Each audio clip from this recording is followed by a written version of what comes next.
Hi, Wendy. Hope you had a good weekend.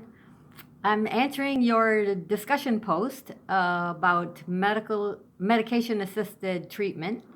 And thank you, first of all, thank you for your very insightful post. I think you made a great case for no doubt that this therapy works because right away you kind of quote the person who is in charge, the director of the National Institute of Drug Abuse, Dr. Nora Folker.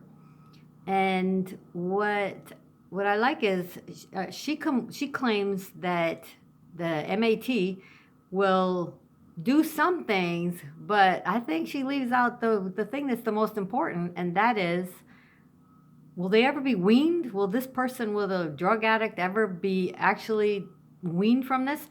So she claims that it lowers the risk of relapse, it prevents diseases from HIV, like HIV, and it prevents um, drug overdoses, so deaths from drug overdoses.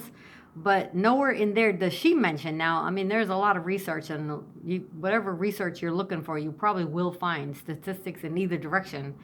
But I think what's confusing everybody, and it's certainly confusing me, is if you're the director of the National Institute of Drug Abuse and you're saying that medication assisted treatment works, I want to hear that it works for the addict. I want to hear the statistic of the rate of people actually being weaned forever, because to me that is the end state.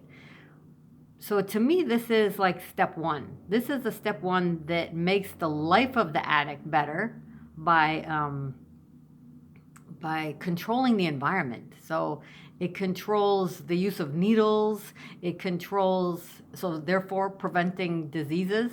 It controls the death rate, because somebody's actually giving your brain what it needs in opioid or whatever you're addicted to, and not more and not less.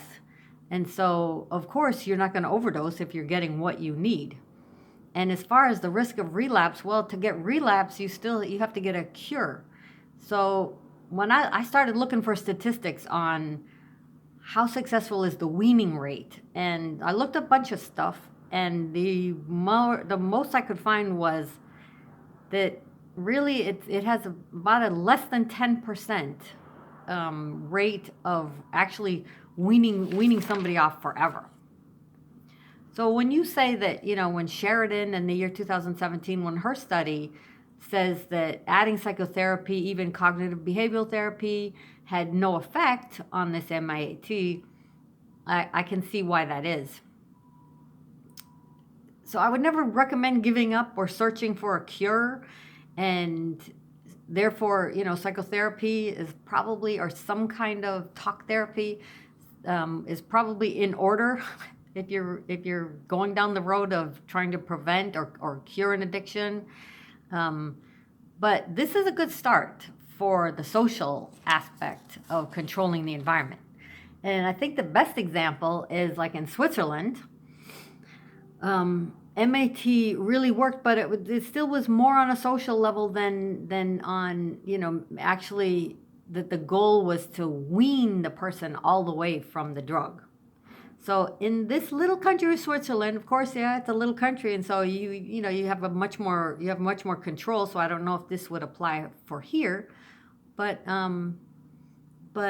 they were able to reduce deaths, and they were able to reduce, it's free, so you're not going to have those things, you're not going to have the antisocial behavior of stealing or prostitution or anything that, a fixer, somebody needs to actually get his drug.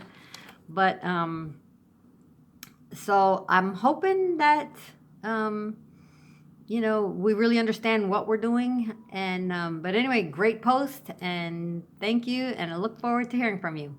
Have a lovely day.